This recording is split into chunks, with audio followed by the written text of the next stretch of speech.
Tac.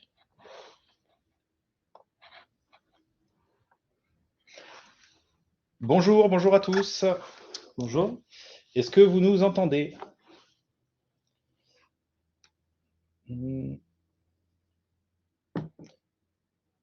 Oui, parfait. Bon, on commence à avoir les premiers retours d'infos.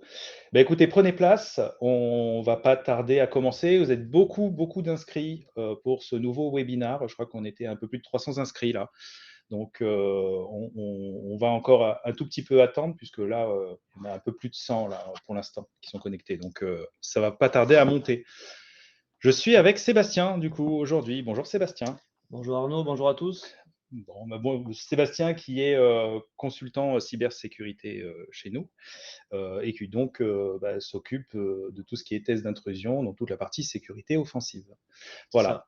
Et donc on va traiter aujourd'hui d'un sujet intéressant, comme tous les autres en général, mais là, cette fois-ci, on va parler de sécurité offensive, on va parler de comment on fait pour bâtir son plan de sécurité informatique en faisant un pentest.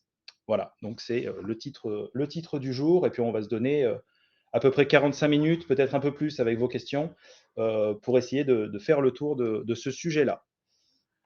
Eh bien, écoutez, on va commencer. De toute façon, on va commencer avec une petite présentation aussi des CNS, comme d'habitude. On va essayer de faire ça de façon très courte et concise. Donc voilà, ça laissera aussi au dernier le temps d'arriver. Voilà. Alors, webinar sur le pentest. Sébastien, hop, c'est parti. Donc, les intervenants aujourd'hui, comme je vous disais, donc Sébastien, qui est pentester chez SNS depuis maintenant un petit moment, et puis moi-même, donc du coup, responsable commercial de la région Auvergne-Rhône-Alpes.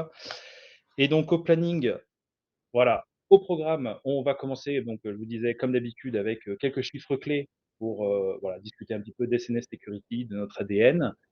On va parler de la BU Pentest aussi un peu plus spécifiquement du rôle voilà, du rôle du pentest en général pour nos clients. On va faire une démonstration comme d'habitude, et puis on va vous proposer les services pentest voilà, qu'on a dimensionnés, et on finira comme d'habitude avec les questions.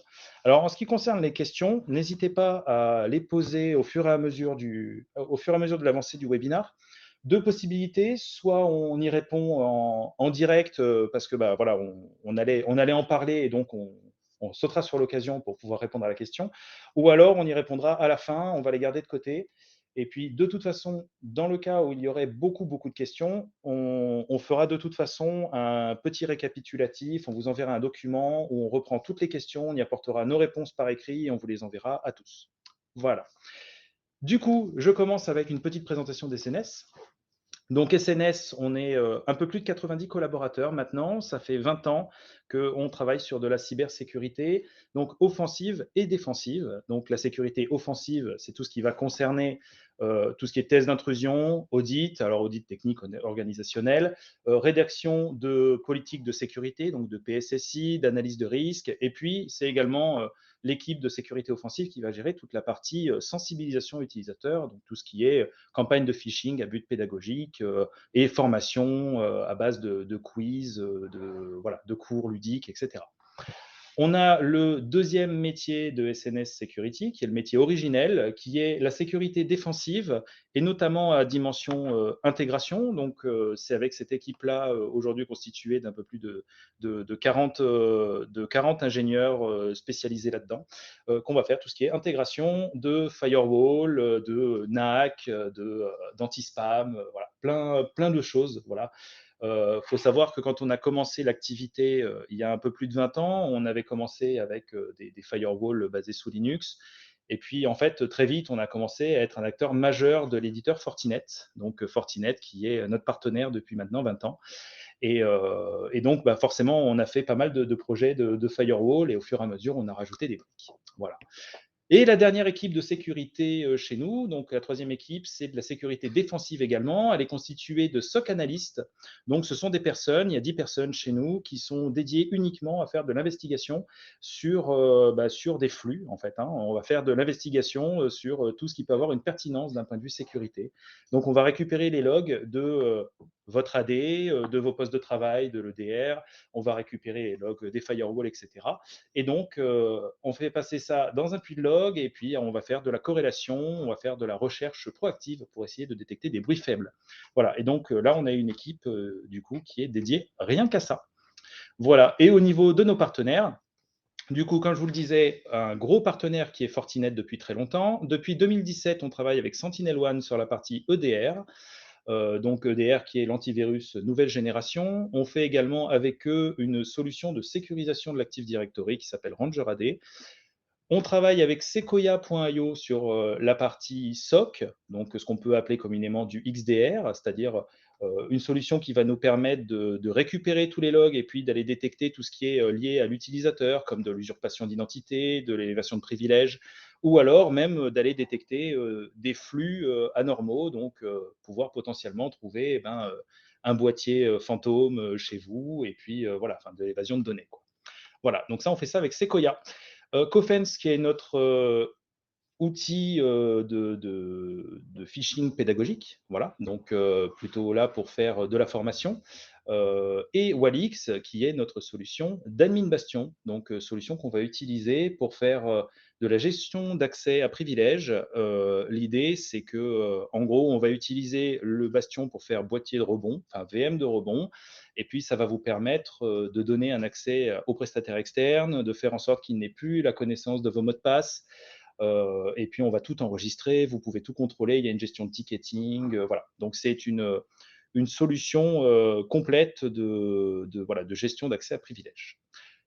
J'avance un petit peu, on va parler du coup plus précisément du pentest, et on commence voilà, concrètement avec la description d'un test d'intrusion. Déjà en préambule, Sébastien, est-ce que tu peux nous expliquer la différence entre un audit et un pentest? Parce que c'est Ouais, vrai que souvent, on me pose la question. c'est vrai. Alors effectivement, il y a un petit abus de langage puisqu'en fait, le pentest est un audit en soi sur la partie technique et quand on fait mention à l'audit, on parle plutôt d'audit organisationnel qui va avoir du coup vocation plutôt à auditer tout ce qui est process qui sont mis en place dans le cadre de la sécurité du Mm. SI. Alors que l'audit technique, le pentest, il va être là plutôt pour faire un constat technique par rapport à ce qui est en place. Voilà. Alors, c'est vrai qu'il y a vraiment deux approches qui sont complémentaires, même si Mhm. bon, elles sont un peu opposées parce que bah, du coup, on ne va pas traiter du tout des mêmes choses. Mhm. Par contre, on peut avoir une approche un petit peu plus simple de l'audit, c'est-à-dire qu'au lieu d'arriver par un pentest qui lui est une approche purement technique, on va dire plutôt du bas vers le haut, Ouais. eh ben, on peut avoir aussi une approche un petit peu audit sans aller sur de l'audit organisationnel lourd, c'est-à-dire Mhm. qu'on va faire une approche du haut vers le bas. Donc, on Ouais. va partir potentiellement d'une analyse de risque qui est existante, Mhm. on va faire de l'analyse documentaire, voilà, des interviews, et puis ça va nous permettre d'aller détecter des choses type une mauvaise politique de sauvegarde, enfin en fait Mhm. des choses qui seront complémentaires aux tests d'intrusion qu'on va Ouais. faire après, parce que typiquement, un pentest ne sera pas capable de vous dire si votre politique de sauvegarde est bonne. Donc voilà. Et la méthodologie, du coup, toujours la même. Alors effectivement, donc dans le cadre du pentest, c'est vrai qu'on va d'abord déterminer un périmètre, donc ça peut être externe, interne, applicatif ou restreint. Ça peut être les quatre aussi, sans problème. On Hmm. va sur ce périmètre associer une approche. Donc l'approche va consister en fait au niveau d'information dont on disposera. Donc black box, on va se mettre dans la peau d'un attaquant, donc le minimum d'informations. White box, on va avoir des accès potentiellement privilégiés, peut-être avec des accès administrateurs sur des applications, afin de vraiment faire un travail beaucoup plus poussé sur le développement des applications. Hmm. On va du coup avoir plusieurs angles d'attaque sur la partie système réseau, la partie reconnaissance, social engineering, le spear phishing. On peut faire de l'intrusion physique également pour tester la sécurité dans les process, dans l'accueil des personnes externes à l'entreprise, tout ce qui est attaque hardware, radio, Wi-Fi également. Hmm. Donc en fait, qu'est-ce qui se passe? Il va y avoir du coup plusieurs phases dans le cadre du pentest pour mettre à plat les choses avec les clients.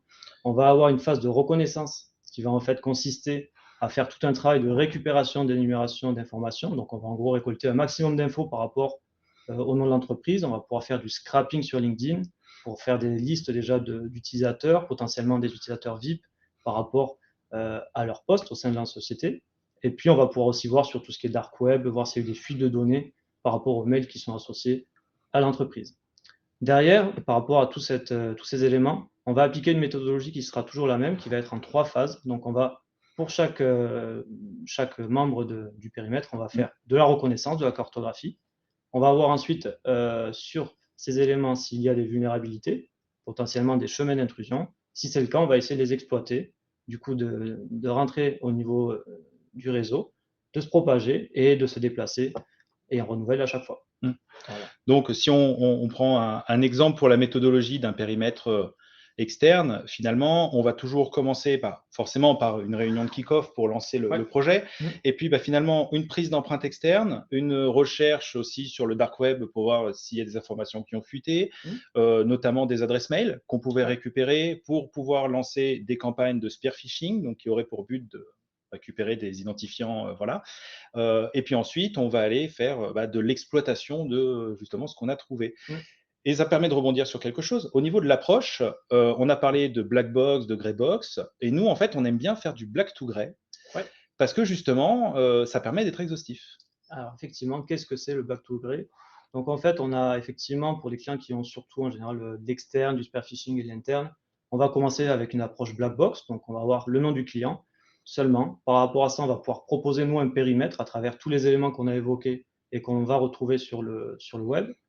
Puis derrière, effectivement, on va faire la partie externe, le spear phishing, et quand on va arriver à l'interne, pour gagner du temps par rapport au périmètre, on Mmh. va faire certaines attaques grâce à, par exemple, à une machine qui aurait été provisionnée par le client pour faire des attaques typiquement sur le réseau, qui nécessitent du coup d'avoir un accès directement sur une machine au sein du réseau. Mmh. Voilà. Donc c'est une approche qu'on adopte très régulièrement et qui permet du coup de mettre en évidence certaines vulnérabilités qui, dans le temps imparti, n'auraient peut-être pas pu Mmh. être mises en évidence. Et puis d'ailleurs, en cohérence avec cette approche-là, Mmh. souvent, parce que quand on fait des tests d'intrusion globaux, donc de l'externe et de l'interne, Ouais. quand on commence par l'externe, eh ben, on va trouver un certain nombre de services qui sont exposés en général. Mmh. La plupart du temps, quand on fait une réunion intermédiaire pour exposer tous les services qu'on a trouvés, eh ben, parfois, ça nous arrive qu'on nous dise ah, ça, je ne savais pas que c'était exposé. On nous le dit Souvent. même souvent. Ouais. Et puis, ça peut arriver aussi qu'on nous dise l'inverse, à savoir, tiens, vous n'avez pas trouvé ce service-là. Oui. Pourquoi? Parce qu'on ne peut pas faire de lien logique entre le service qui est exposé et l'entreprise ou la collectivité territoriale. Mmh. Et donc, ça n'empêche qu'il va falloir quand même faire ce test-là aussi sur ce service parce que si vous êtes victime d'une attaque ciblée, eh ben, on ne l'aurait pas trouvé. Mais par contre, si on a arrosé absolument tout ce qu'on pourrait trouver, Mmh. là, par contre, vous pourriez subir une attaque juste parce que coup de pas de chance. Donc, on va continuer cette approche-là pour être exhaustif également sur les services qu'on n'aurait pas trouvés. Oui. Je passe sur la diapo d'après. Les objectifs du pentest. Alors, c'était un petit récap, mais en gros, en quelques mots, pourquoi on fait un pentest, quoi? Alors pourquoi on fait un pentest? Ben, on va chercher à simuler les cybermenaces. Donc Mmh. aujourd'hui, bon, je ne fais pas le topo sur l'actualité, on en entend parler tous les jours. Donc le but, ça va être quoi? Ça va être d'identifier des points d'entrée potentiellement sur le SI en fonction du périmètre, donc depuis l'externe, depuis l'interne, etc. D'avoir du coup une vision sur l'impact que ça peut représenter pour le SI de l'entreprise, donc pour l'entreprise également. Derrière, ça permet aussi d'avoir une approche factuelle et objective par rapport au constat qui sera dressé, d'avoir un état des lieux concret de la sécurité grâce au pentest. Et en termes de bénéfices, quel est l'intérêt final de ce pentest? Ça va être d'avoir un ordre de mesures correctives. Donc, on va avoir plusieurs vulnérabilités qui vont être associées à ce qu'on appelle des mesures correctives, qui vont être en fait, qu'est-ce qu'il va falloir mettre en place pour corriger la vulnérabilité? Et on va prioriser cela, puisque vous allez voir qu'on va avoir plusieurs vulnérabilités qui vont pouvoir débloquer plusieurs mesures correctives. Donc, il peut y avoir un gros travail de fond. Mmh. Pour accompagner les équipes, on va prioriser et on va du coup aider pour fermer ces portes qui sont ouvertes. Alors, ce qu'il faut aussi comprendre, c'est que toutes les entreprises, toutes les collectivités sont concernées et devraient pouvoir faire un test d'intrusion parce que quelle que soit la maturité en termes de sécu que pourrait avoir votre entreprise, de toute façon, le pentest aura un rôle. C'est-à-dire que même si vous pensez que vous avez une maturité faible en termes de cybersécurité et qu'on va enfoncer des portes ouvertes, c'est pas grave, parce que ça va permettre au moins de lister toutes les vulnérabilités, de faire des axes de correction et de vous accompagner pour véritablement bâtir votre plan de sécurité. Si vous avez une maturité un peu plus élevée, que vous avez l'habitude de faire des pentests de temps en temps, c'est-à-dire une fois par an ou alors une fois tous les 2, 3 ans, comme ça arrive aussi souvent, c'est pareil, ça permet de reprioriser et ça permet de vous accompagner sur ben, tout ce qu'il faudrait changer, évidemment. On fait de la priorisation et puis on peut aussi vous accompagner sur des solutions ensuite pour vous aider à les faire. Et aussi, quand vous avez une très grosse maturité cybersécurité, c'est là que souvent on nous demande d'aller tester des correctifs. Donc typiquement, on est souvent sur des analyses white box, sur, bah, voilà, en général, le client sait où il veut nous emmener. Ils nous disent: «Bah, voilà, je vous donne un accès à tel endroit avec tel droit. Voyez ce que vous pouvez faire». Potentiellement parce qu'il y a eu, le filtrage inter-VLAN qui a été revu ou des choses comme ça et donc voilà, on nous emmène directement là où le client veut nous emmener. Voilà. Le pentest, du coup, on continue d'avancer. On va donner un exemple. Alors là, on va parler de la partie théorique de l'exemple et puis ensuite, il y aura la démo. C'est ça. Voilà. Donc là, dans l'exemple, périmètre interne, approche whitebox. En fait, on va vous parler d'un gros sujet lié à l'Active Directory qui est l'authentification, quoi.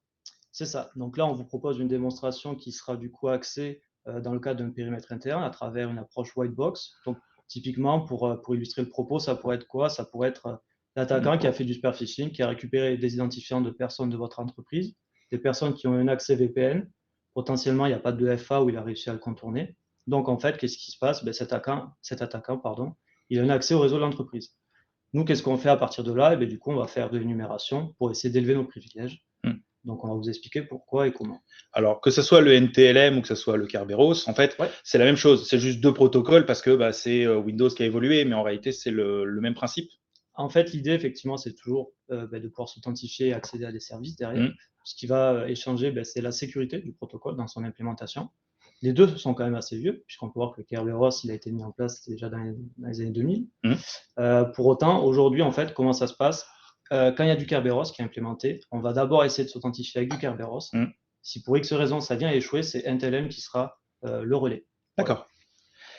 Ok, j'avance un petit peu. Ouais, du coup. Pas de souci. Donc du coup, aujourd'hui, on va parler de 2 vulnérabilités. Donc la première, c'est l'ASREP Hosting. Donc je ne vais pas rentrer dans le détail de l'implémentation du Kerberos, la récupération des tickets et compagnie. Ce qu'il faut comprendre, c'est qu'en gros, cette vulnérabilité, elle permet à un attaquant qui aurait comme nous un accès sur votre Active Directory, il peut énumérer l'ensemble des utilisateurs et si un des utilisateurs a l'option qui permet de désactiver la pré-authentification, alors l'attaquant va pouvoir récupérer un condensé qui contient le mot de passe de l'utilisateur, qui sera du coup quand même haché, ça ne sera pas en clair. Cependant, en fonction de la politique de mot de passe qui est en place, l'attaquant peut le déchiffrer et ainsi récupérer le mot de passe de l'utilisateur. Donc là, vous avez un schéma qui vous illustre pour la partie de gauche, si la vulnérabilité est en place, donc l'attaquant sans authentification peut récupérer le ticket qu'il va pouvoir casser pour récupérer le mot de passe. Et à droite, le mot de passe est bien présent, la pré-authentification est bien activée, ce qui est le cas par défaut, mais on en retrouve malheureusement des utilisateurs pour lesquels c'est désactivé. Voilà. Ok. Seconde vulnérabilité, on est toujours sur du Kerberos. Ça, c'est une qui est un petit peu plus connue et qu'on retrouve encore plus, c'est le Kerberosting. Donc en fait, sur Kerberos, ça fonctionne un petit peu dans l'idée du DNS sur les enregistrements où on va parler en FQDN, c'est-à-dire qu'on va associer un service avec un serveur et derrière, il y aura l'association avec normalement un compte machine, mais on peut retrouver malheureusement, et c'est le cas aujourd'hui, des utilisateurs qui sont associés à ces services. Ce qui peut se passer, c'est que ici, l'utilisateur, vous allez le voir, est un utilisateur à haut privilège puisqu'il est administrateur du domaine. Et de la même façon qu'on a pu récupérer le TGT, donc le condensé du mot de passe pour l'attaque d'ASREP Hosting, on va pouvoir faire la même chose ici. Voilà. Okay. Du coup, je vais m'arrêter là parce que tu vas prendre la main pour faire la démo justement de la détection de ces vulnérabilités. Ouais. Hop, j'arrête le partage de mon écran et puis j'attends que tu m'en fasses la demande, je t'accepterai. Voilà. Hop. Est-ce que c'est bon? Normalement, ça ne devrait pas tarder. C'est OK. OK. Donc du coup, là, je suis sur le réseau du client, donc à travers... Alors juste, est-ce qu'on voit bien à l'écran? Normalement, oui. Enfin, moi, de mon côté, je vois bien. Ouais. S'il y a besoin de zoomer, vous nous dites. Hein. C'est bon? Mais normalement, c'est OK. Bon. OK. De toute façon, donc qu'est-ce que j'ai fait? À partir du moment où je me suis connecté sur le réseau de l'entreprise, du client, donc là, c'est un laboratoire de Purple qui est dédié, évidemment. J'ai énuméré l'ensemble des utilisateurs de l'Active Directory. Ce que je vais faire, c'est que je vais parcourir l'ensemble de ces utilisateurs et voir si pour l'un d'eux, il y a du coup cette pré-authentification qui est désactivée. Donc là, à chaque fois, il va essayer de récupérer le fameux TGT. Ici, on peut voir que pour Martin Daniel, j'ai récupéré le fameux ticket et également pour le dernier utilisateur, N.Flanders. Donc, ce que j'ai fait, c'est que du coup, ces 2 tickets, je les ai mis dans une liste et je vais essayer de casser avec une attaque par dictionnaire, donc une liste de mots qui vont comparer le hash par rapport à l'algorithme utilisé, voir si c'est le même et du coup déduire le mot de passe.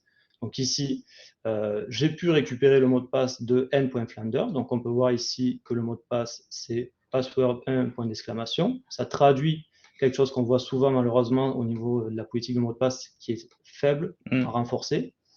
À partir de là, je vais pouvoir du coup, de la même façon, énumérer l'ensemble des utilisateurs de Active Directory qui disposent d'un SPN, donc c'est ce qui permet de faire le lien avec le service pour Kerberos, avec le compte que je viens de récupérer, et voir si je peux récupérer ainsi le hash d'un utilisateur, idéalement un utilisateur qui est administrateur du domaine. Donc le SPN, en fait, c'est l'association entre un droit utilisateur et lié à une application et un utilisateur. C'est ça. En gros, c'est ça. Hein. Alors, si je fais le bon bouton, hop, et c'est le file. Attends, hop, on la refait. C'est le souci du direct, ça. Hein. Il y a toujours un copier-coller qui passe pas. Hein. Exactement. Je vais le faire. Enfin, en fait, l'intérêt de la démo, alors bien sûr qu'on l'avait anticipé, mais l'intérêt de la démo, c'est aussi de montrer à quel point c'est extrêmement simple en réalité. C'est-à-dire qu'à partir du moment où on est rentré sur le réseau, alors il faut quand même y rentrer, donc ça veut dire qu'on a passé l'externe et qu'on est en interne, et que, alors soit on a fait une intrusion physique, on s'est connecté derrière une prise X ou Y, notamment voilà, une prise d'imprimante ou quelque chose comme ça, où là, ben, sauf si vous avez une solution de NAC pour pouvoir protéger ou que vous avez une architecture particulière avec, voilà, avec des fonctionnalités, les premières fonctionnalités de NAC ou de microsegmentation, voilà. Mais sinon, ben, finalement, c'est hyper simple. Voilà. C'est vrai que dès le moment où on a un accès sur le réseau interne, c'est plus simple, entre guillemets, de compromettre le réseau de l'entreprise que depuis l'externe, évidemment. Donc, tout l'intérêt est là. Après, la mise en place de 2FA sur les portails actifs sensibles, comme le mail et le VPN, ça permet déjà de rajouter des barrières. Là, pas de chance pour le client, du coup, puisque je reviens dessus. On a pu récupérer les 2 tickets. Donc, il y a ici le compte SVC MS SQL, potentiellement un compte utilisé pour l'accès aux bases de données. Et on a du coup l'accès donc sur l'utilisateur ADM net.flanders qui, on a pu voir, est administrateur du domaine. Ça veut dire quoi? Ça veut dire que ces 2 hashes, ces 2 tickets, je vais, comme j'ai fait pour l'attaque précédente, les mettre dans une liste. D'accord. Cette liste, je vais pouvoir la comparer avec les hashes. Et si je trouve un des mots de passe, voilà. Ici, je trouve celui de ADM Flanders. Je peux réutiliser ce mot de passe et bénéficier des droits de l'utilisateur, des droits du coup administrateur du domaine. Donc là, par exemple, je peux tout à fait faire le dump NTDS de l'Active Directory. Donc en gros, c'est quoi? C'est le dump de la base de l'ensemble des utilisateurs du domaine. Voilà. Donc là, pour lister les utilisateurs, et là, pour la partie dump NTDS. Alors déjà, il y a peut-être déjà une vulnérabilité que j'ai trouvée, moi, en tant que juste commercial, c'est le niveau du password. En fait, là, on est sur un password 1 tout à fait classique, de voilà, mot de passe de je rentre dans la société et c'est le mot de passe par défaut. Eh bien, figure-toi que celui-là, il est beaucoup plus complexe que ce qu'on peut trouver chez les clients. D'accord. Parce qu'il y a des caractères spéciaux? Parce que la plupart du temps, on peut retrouver des patterns avec le nom de l'entreprise, l'année de naissance, et à partir de ça, eh ben, malheureusement, c'est vrai qu'on trouve beaucoup de mots de passe. Ok. Voilà pour la démo. Est-ce que c'est OK pour la démo? On peut reprendre, parce que du coup, c'était une excuse finalement presque, la démo pour vous montrer ensuite la valeur ajoutée de faire un pentest. En réalité, c'est le livrable. C'est le livrable qu'on peut vous fournir derrière. Bien sûr. Je repartage mon écran et on continue la présentation. Hop, vous me dites quand vous revoyez l'écran. OK, ça semble bon. Donc, l'échantillon de rédaction. Oui, les risques identifiés. Alors, qu'est-ce qu'on a identifié comme risque? Ça, c'est avant même d'avoir fait le test d'intrusion qu'on a identifié ce risque-là. En fait, effectivement, quand on fait les premières phases de rencontre avec le client, donc on a parlé du kick-off, on va identifier, enfin, on va demander au client d'identifier les risques qu'il a aujourd'hui pour son SI, s'il devait en identifier. On demande 3, 4, ça peut être plus ou moins. Hein. Bon, là, il y en a eu 3 pour l'exemple, donc indisponibilité des applications critiques, vol de données, compromission des sauvegardes. Ces risques, on va les apprécier en fonction de l'impact et de la probabilité qu'on représente du coup sur la matrice qu'on peut voir sur le partage. Et derrière, on va, en fonction des vulnérabilités qu'on va trouver, les corréler pour que le client ait une vision des différentes vulnérabilités peut-être à prioriser, notamment en termes de mesures correctives derrière à adopter. D'accord. Donc, on a quand même une représentation qui est assez graphique dans notre dans notre livrable, bien qui est sûr. à la fois graphique et technique, il faut les deux, puisqu'on sait très bien que même quand on fait une remise, alors que ce soit dans le cadre d'une réunion, on fait toujours deux réunions, une qui est plutôt à destination purement technique Oui, et une qui est à destination plutôt décisionnelle, administrative exactement. pour la direction, quoi. En fait, on a toujours cette première restitution managériale avec plutôt la direction qui va être beaucoup plus effectivement graphique sur les mots-clés, Hum, les marqueurs, si tu veux, de ce qui va être retrouvé dans le pentest. Et une beaucoup plus technique qui va toucher plus la DSI, les admins, les ingés derrière qui vont appliquer les mesures correctives ou les déléguer. Donc, forcément, on rentrera plus dans les détails. Mais mhm. on fait un condensé et du coup, on a les deux. Alors du coup, on a trouvé deux vulnérabilités. Ouais, Donc une sur les comptes disposant d'un, voilà, c'est lié au SPN, et puis l'autre sur la préhautante de Kerberos. voilà. Donc ça, c'est le Ok. constat qu'on a fait aujourd'hui. Donc, bon, on a trouvé deux vulnérabilités. Vous doutez bien que là, en 40 minutes, on ne va pas faire un pentest réel. Pour vous donner un ordre de grandeur, en général, pour l'interne, on est plutôt en général sur ouais, au moins 15-20 vulnérabilités. Hmm. Sur un scope beaucoup plus large, externe, super phishing, interne, physique, etc., on peut aller en tout jusqu'à plus de 40. Tout dépend évidemment du temps alloué, du SI, de la sécurité, de la maturité et des dispositifs mis en place. Mais voilà, ça vous permet d'avoir un échantillon en termes de rédaction et de rendu qu'on est capable de vous proposer. Et alors tout est classifié, donc du coup on met un numéro d'identification à chaque vulnérabilité. Ouais, Le but c'est après de pouvoir, en fonction de plusieurs critères, de toute façon on va donner des niveaux de criticité, et puis après on va associer des mesures correctives à ça. et oui, évidemment, puisque de faire le constat, c'est bien, mais d'accompagner pour appliquer les mesures actives, Eh oui. c'est mieux. Donc Si on là, prend la vulnérabilité numéro 1, du ouais, coup, alors là, la première vulnérabilité, donc, c'est le fait que des utilisateurs, et notamment des utilisateurs à haut privilège, disposent d'un SPN. Donc hmm, ici, ce qui se passe pour chaque vulnérabilité, puisqu'en fait, on fait un rapport qui est quand même assez conséquent, hein, on est de l'ordre des 150-200 pages en moyenne. hmm, Le rapport, on sait qu'il ne va pas être lu en une journée. Donc à chaque fois, on recontextualise, on réexplique un petit peu le pourquoi du comment, et donc on précise voilà, quelle est cette vulnérabilité, quels sont hmm. les risques observés, on met en avant les preuves de concept, donc ce qui fait qu'on a pu réaliser et exploiter cette vulnérabilité, des scénarios d'intrusion, Hmm. et derrière, on va associer la mesure corrective ou les mesures correctives s'il y en a plusieurs, comme ici. Il faut voir qu'il y en a deux. Et c'est vrai que c'est très utile parce que quand on fait, justement, le but d'un pentest, c'est aussi de bâtir finalement le plan de sécurisation Exactement, sur 1 an, sur 2 ans, parce que tout dépend de ce qu'on va y trouver. c'est ça. Et donc, forcément, ce document-là, on va le réouvrir régulièrement. Oui. D'une part, parce que même tout seul, ça permet de remettre du contexte et puis ça permet de reprioriser au fur et à mesure. Et puis Mhm. aussi parce que nous, dans l'accompagnement qu'on va pouvoir proposer à nos clients, on va proposer de cycliquement refaire un point sur est-ce que les mesures ont été faites, est-ce qu'on a voilà, des gros chantiers sur lesquels on doit avancer ensemble. Mhm. Donc il faut avoir cet historique-là. Finalement, il n'y a que la preuve de concept presque, qui est presque facultative, c'est ce qui va prouver qu'on y est arrivé. Mais tout le contexte, la rémédiation voilà, est importante.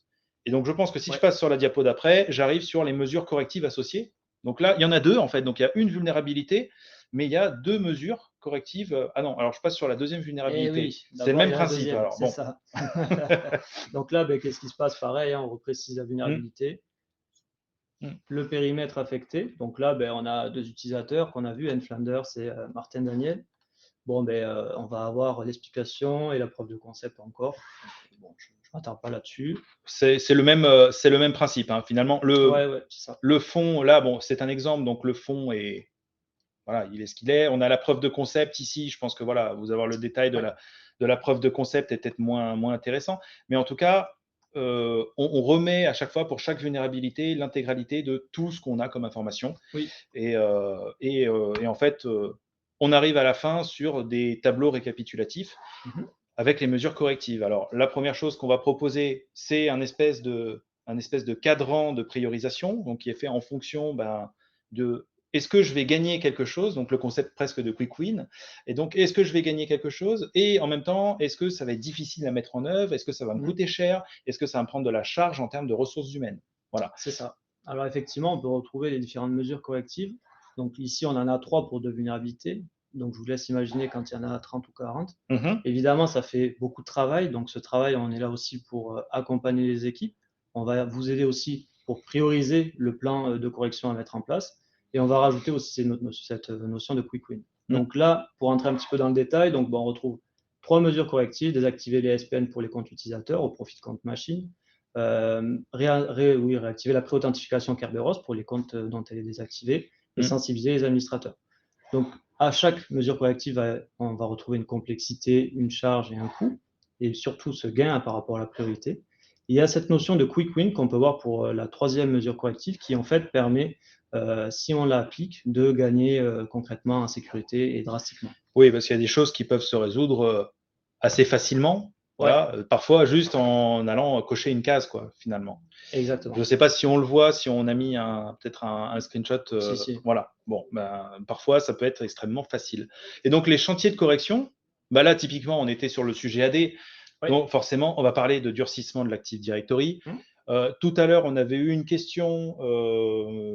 Alors, on avait eu une question sur est-ce que vous avez testé des solutions qui permettent de faire de l'analyse de failles en continu, comme Pantera. Alors, la réponse, c'est que, en fait, quand on préconise des chantiers de correction type durcissement de l'AD, vous pouvez le faire avec une prestation type Admin 6, et puis vous pouvez aussi utiliser des outils type Pink Castle, Purple Knight, qui permettent de vous donner des états de santé de votre AD.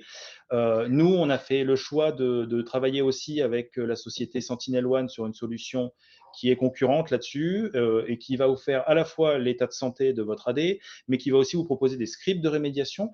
Et la grosse différence, c'est que c'est une analyse qui se fait en continu, là où les autres solutions sont en général des solutions one-shot, où vous êtes obligé de le refaire régulièrement, etc. L'analyse en continu, elle apporte la possibilité de voir l'évolution de votre état de santé. Donc, ça passe par un état des lieux assez costaud en général, avec une petite prestation de durcissement de l'AD. Ensuite, on a un suivi.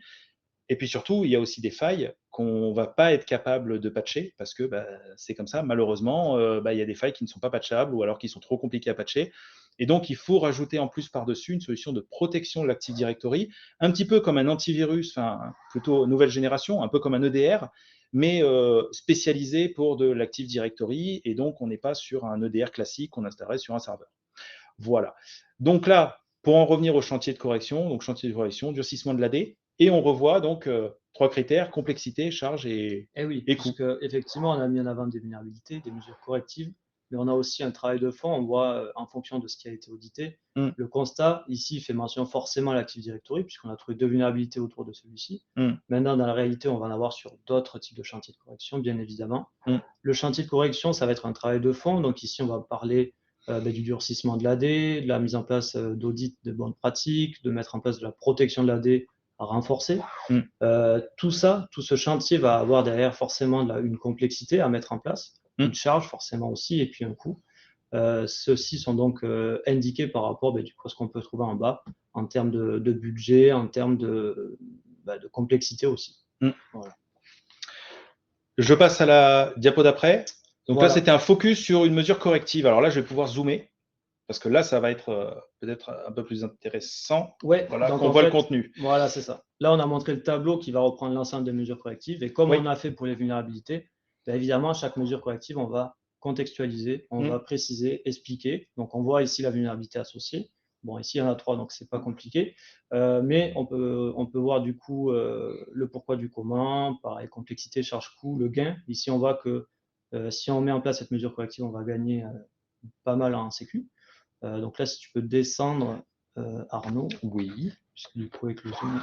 Voilà. La mesure corrective, donc. Voilà. Du coup, comment on l'applique? Qu'est-ce qu'on fait?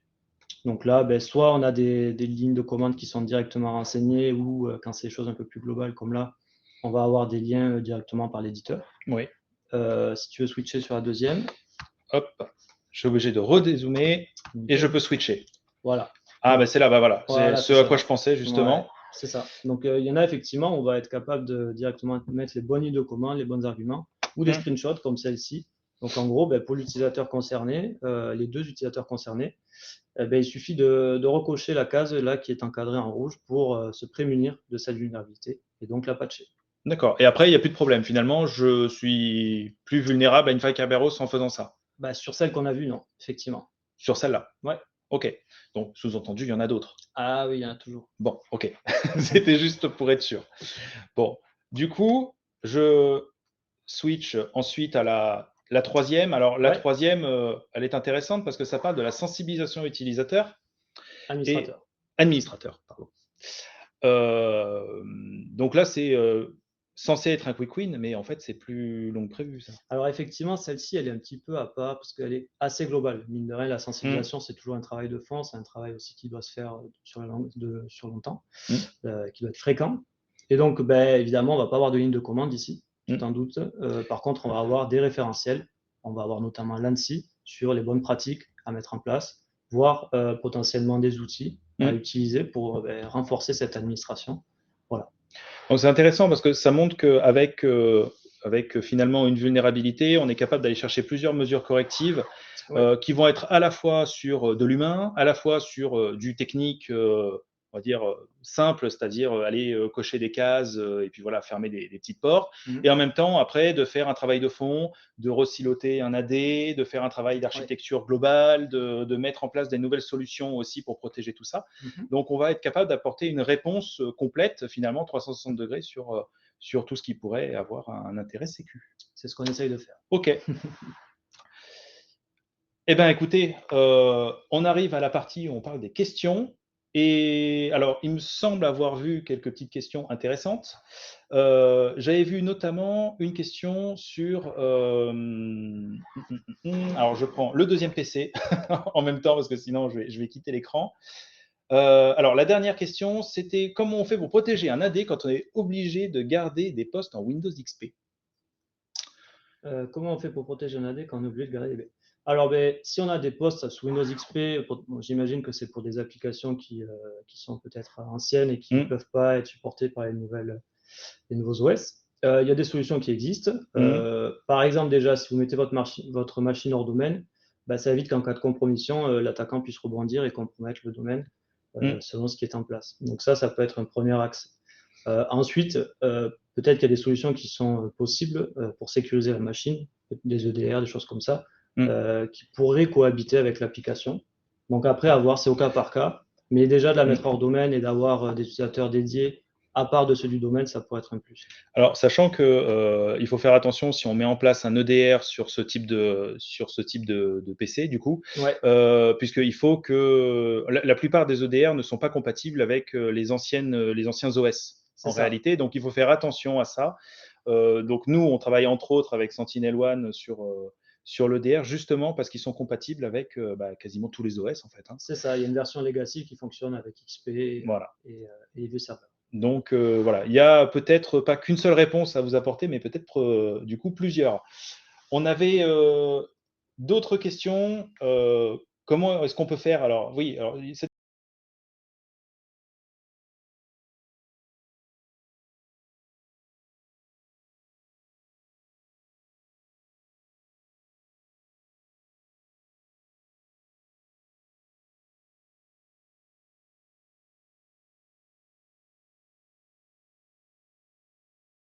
c'est bon, Ok.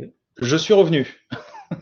Je pense que c'est OK. J'ai arrêté le partage par contre. Je ne sais pas trop pourquoi ça s'était coupé. J'ai dû avoir une micro-coupure. Du coup, je reprends les questions. Que peut-on faire quand on est indépendant et qu'est-ce qui est à notre portée? Alors, techniquement, déjà, qu'est-ce qui est à notre portée et financièrement? C'est sûr que je parle de la partie financière, c'est que souvent, enfin, souvent, ce sont des prestations qui sont assez longues, même si on arrive à avoir une prestation courte dans le sens où on va peut-être faire ça en 10, 15 jours. En Mhm. réalité, il y a une part non compressible qui est la part de consignation de résultats et d'édition en fait du livrable. Ouais. C'est difficile de faire ça en moins de 3 jours. Ah oui, Voilà. évidemment, il faut un peu de temps quand même. Voilà, donc si vous voulez avoir un périmètre assez sympa où on ne va pas uniquement faire la moitié du travail et qu'on va pouvoir vraiment vous bâtir votre plan de sécurisation, malheureusement, ça va être compliqué de faire ça dans un temps vraiment, vraiment réduit. Après, on peut aussi faire un focus. Si vous avez des problématiques, vous savez que dans un premier temps, vous allez d'abord aller voir des sujets type segmentation réseau, etc., parce que vous êtes en plein dedans et que vous avez besoin d'aide là-dessus. On peut découper ces prestations et les étaler dans le temps. Ça peut peut-être répondre en partie à la question. Voilà. Euh, on avait également, alors je remonte voilà, sur d'autres questions. Quel système d'exploitation utilisez-vous lors des tests d'intrusion? Alors Ah ça, est-ce qu'on a le droit de répondre à ça? Bah oui, on va le dire quand On même. va le dire? Bon. Bah, en fait, on a parlé d'approche, Black to Grey tout à l'heure. Donc, Mmh. l'approche Black to Grey, quand le client nous met à dispo une machine, ça peut être une Windows, une Linux. Mmh. Nous, on peut travailler avec, tout type d'OS. C'est vrai qu'on est familier avec, des distributions Linux orientées, OffSec, donc, Auroth, ou Kali, Mmh. et c'est en général avec ça qu'on va pouvoir faire nos pentests. Mais, techniquement, on pourrait tout à fait le faire depuis une machine Windows, classique. Puis parfois, il me semble aussi qu'il y a des vulnérabilités, notamment quand on doit aller trouver des certificats qu'on pourrait réussir à trouver si on est sur Windows et pas sur Linux. Tout dépend aussi comment ça a été réglé. Je me souviens qu'on avait eu un cas, on avait eu un cas comme ça chez un client où justement le fait d'avoir basculé sur du Windows avait pu résoudre, aussi ce problème d'intrusion. OK. Voilà, donc potentiellement, bah, plusieurs en fait. Ouais. Est-ce qu'on avait d'autres questions qui étaient, intéressantes? Bon, des conseils pour se former au pentesting, bah, alors là, je pense que là, c'est surtout un métier, très autodidacte. Il y a des écoles qui sont faites pour ça, mais je pense qu'il faut être avant tout un passionné.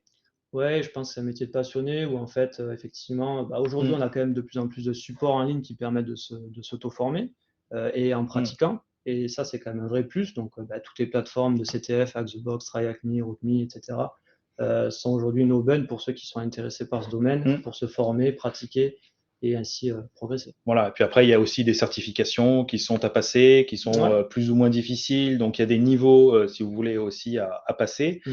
Et puis évidemment qu'il y a aussi des certifications, d'entreprise aussi qui sont aussi, Ouais. faisables. Ça, c'est encore un autre sujet, mais voilà. En fait, ce qui est important, c'est plus le niveau d'exigence que vous allez mettre dans le test d'intrusion et ce que vous allez faire avec, les données et cetera. Il y a pas mal de préconisations que l'on doit suivre, et qui est donné par l'ANSSI qui sont données par l'ANSSI. Mmh. Bah, écoutez, je pense qu'on a plus ou moins fait le tour. Ah si, petite question, les tests d'intrusion que vous utilisez, voilà. Utilisez-vous des payloads ainsi que des exploits déjà préfaits, comme sur ExploitDB, Ouais. ou alors est-ce que c'est nous qui développons nos propres reverse shell, payload, exploit, et cetera? Ah bah, les 2, mon capitaine, on fait un peu des 2. Mmh, Ça dépend. On peut utiliser des exploits qui sont déjà faits, évidemment. On peut les retravailler derrière. Quand il y a des parts qui sont équipées d'EDR, ben, on peut aussi, développer nos propres payloads. mmh. On a plusieurs éléments en interne qui sont très bons pour ça, donc on va pouvoir évader grâce à des choses qu'on va créer nous-mêmes. Tout à fait. Alors du coup, je pense que il doit y avoir un étudiant qui a envie de mettre ça dans son rapport. Est-ce que tu as une anecdote sur un pentest? Un truc un peu rigolo? Je sais que par exemple, vous faites souvent des petits concours entre vous sur, le premier qui arrivera à craquer un mot de passe, Bah, c'est vrai que quand on fait les tests d'intrusion interne, on a une petite compète, c'est le temps avant d'être administrateur du domaine. mmh, Aujourd'hui, on n'est pas loin des 25 minutes. Voilà. d'accord. Et Non, plutôt parce que sympa. c'est vrai que de façon globale, un pentest est jamais réalisé tout seul. Il y a toujours plusieurs personnes qui font un pentest parce que tout le monde a des appétences, des compétences qui sont différentes et complémentaires, et donc souvent c'est fait, aussi à plusieurs. Ça, c'est aussi quelque chose qu'on vous a pas dit. Bien sûr. Est-ce que ça a du sens pour vous de faire un pentest quand le réseau local est derrière un Forti que vous co-administrez? Et Attention, ben, alors là, c'est un gros sujet. C'est est-ce qu'on va être, alors la question qui est cachée là-dedans, c'est en fait, est-ce qu'on n'est pas juge et partie? Si demain on doit faire un test d'intrusion alors qu'il y a un frontal qui est un firewall que l'on administre nous, ouais, est-ce qu'on va pas être juge et partie, en faisant un test d'intrusion? bah, j'ai envie de dire non. Pourquoi? Parce que le frontal, il va vous séparer du reste, du réseau externe. Maintenant, Mmh, l'interne, même si ce frontal fait office d'IPS ou, de routeur, heu, je ne vois pas pourquoi, vous ne pourriez pas faire un audit technique qui vous permettra d'avoir un constat sur des choses pour lesquelles mmh, il ne vous protège pas. Par exemple, oui. bah, tout ce qui est, s'il ne va pas faire EDR, votre firewall, quoi. Donc, Voilà, et puis au contraire, je pense que c'est aussi, pour nous, alors déjà il y a 2 choses qu'il faut dire, c'est que c'est une équipe qui est à part, hein, donc c'est une équipe de pentesters qui va faire ça. ouais. D'autre part, ça permettra de mettre en avant peut-être des choses. Typiquement, si on se rend compte, bah, votre frontal, il fonctionne peut-être très bien, il y a peut-être des choses à changer à la limite, mais ce qu'on va peut-être faire remonter, c'est peut-être qu'il y a des failles plutôt après au niveau de vos ACL. Et peut-être ça serait intéressant de faire remonter le niveau Mmh. 3 à l'intérieur d'un firewall. La question se posera, est-ce que on garde le firewall en frontal pour faire routeur ou alors est-ce qu'on met un firewall à part juste pour pouvoir faire cette solution-là. Donc, si vous voulez, au contraire, on va être plutôt force de proposition et évidemment qu'un firewall en frontal ne répond pas à tous les besoins en Mm. termes de sécurité. Voilà, donc Ce serait voilà, bien. Si vous pouvez tout protéger, ce serait pas mal. ça serait top. Mais non, honnêtement, on a quand même une conscience professionnelle et de toute façon, on ne peut pas s'amuser à cacher des choses, etc. Enfin, Bah, nous, on est on neutre, essaye de faire bien hein. notre métier quand même, donc normalement, Sur même. ça, oui, effectivement, on est neutre. Donc, nous, le but, c'est de faire l'audit et de faire un constat par rapport à ce qui est en place, peu importe derrière la partie administration, à qui elle est déléguée, etc. Donc, après, ça permettra de mettre en évidence peut-être des choses qui n'auraient pas été vues et on est là pour ça. Alors, j'ai une question aussi Ouais, d'une personne qui dit bah, les attaques par brute force, c'est bien, ouais. mais s'il y a une politique très sécurisée sur les mots de passe Hmm. et que finalement, bon, bah, c'est impossible de rentrer parce que c'est trop exigeant, Ouais. bah, qu'est-ce qu'on fait? C'est quoi les solutions annexes si on ne peut pas rentrer par brute force?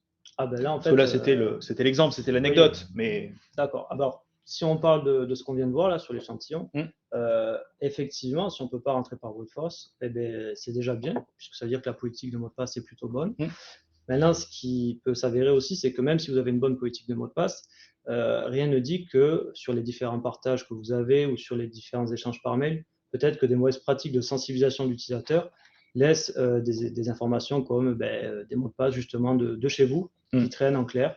Et à partir de là, l'attaquant, lui, va pouvoir créer sa liste de mots de passe par rapport à vous, par rapport aux échanges et aux informations qui ont été récoltées sur votre hmm. domaine. Et du coup, là, la capacité à casser le mot de passe, même s'il est fort, potentiellement pour être équilibré. Hmm. Maintenant, là, on a vu deux attaques, deux vulnérabilités. On a parlé de plutôt 20 sur un scope global, donc il y a plein d'autres chemins pour compromettre le domaine. Bon, en fait, faut retenir surtout que c'était l'exemple qui était donné, mais qu'évidemment, on ne fait pas Ah non, que non, du non. brute force. Ça serait un peu Non, restrictif. on en fait très peu en fait. Voilà. Mais bon, c'est vrai que c'est le petit challenge qu'ils se sont mis entre eux. C'est assez rigolo. Alors, il y a une question, alors je ne sais pas si on va pouvoir y répondre. Ouais. Déterminer le niveau de profondeur des pentests. Alors, c'est-à-dire, je pense, à quel moment on s'arrête. Est-ce qu'à un moment donné, on se dit, tiens, j'ai le golden ticket, c'est bon, je peux arrêter mon pentest? Je pense qu'il faut plutôt le prendre dans ce sens-là. Alors, en fait, si on parle en termes de. Nous, si vous voulez, quand on fait un pen test, on garde toujours en tête qu'on travaille sur la production. Sauf si c'est des environnements dédiés, de formation, de Hmm, pré-production ou autre, de dev. Mais si on travaille sur la production et qu'on a des vulnérabilités qui, on le sait, peuvent, en cas d'exploitation, détériorer la production, faire un hmm, DOS par exemple, on va le garder en tête et on ne le fera peut-être pas finalement cette exploitation. On va échanger avec les équipes évidemment. Si on a la validation, alors on verra pour le faire. Et du coup, ils peuvent prendre les prédispositions en interne, donc faire des snapshots, des choses comme ça. Maintenant, si pour des raisons de production, on ne peut pas aller autant en profondeur, on ne le fera pas et on pourra juste indiquer qu'il faudra vérifier derrière la hmm. bonne présence du correctif pour corriger la vulnérabilité. D'accord. Et je pense que ça sera certainement la dernière question. Le hash récupéré, est-ce qu'on peut le brute forcer depuis une machine externe? Oui, alors là, en fait, effectivement, j'ai fait le brute force depuis la machine. Là, le hash, quand vous l'avez, vous pouvez brute forcer depuis n'importe quelle machine, Hmm, que ce soit chez vous ou sur le cloud. C'est vrai qu'ici, on l'a fait avec une machine classique, puisque c'est une liste de mots connue et que le mot de passe était dedans. hmm, Maintenant, dans la réalité, et c'est ce que ferait un attaquant, il ne va pas le faire sur une machine classique. Lui, il va aller plutôt sur le cloud, provisionner 8-16 cartes graphiques qui vont travailler, avoir une capacité de cassage beaucoup plus élevée par rapport à un processeur classique, évidemment. Donc, tout à fait, quand on récupère le hash comme ici, que ce soit du Kerberos, du NTLM ou autre, on peut élever sa capacité de cassage grâce à des machines provisionnées ou des rigs ou des choses comme ça. d'accord. Bon, bah, je pense qu'on a fait le tour de toutes les questions. De toute façon, si on en a loupé une, bah, on s'en excuse par avance. Et puis, on y répondra de toute façon après dans un mail avec un fichier, avec toutes les questions, les réponses. Donc, vous inquiétez pas. En tout cas, moi, je vous donne rendez-vous pour le prochain webinar qui est à la fin du mois et qui va traiter de la partie gestion plus des distants avec l'externalisation des règles de firewalling sur les PC qui pourraient être en télétravail. Voilà, comment je fais pour avoir mon filtrage web qui va être sur mon PC quand je vais être à distance.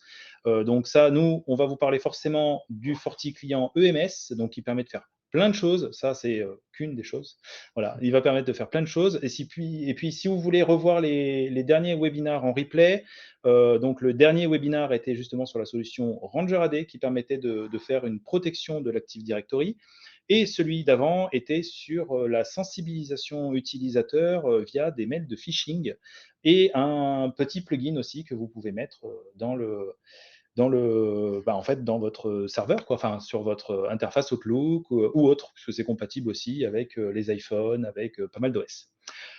Voilà, et ben écoutez, à bientôt, et puis on vous donne rendez-vous pour le prochain webinar. Merci. Merci. Mmh. Et bien voilà.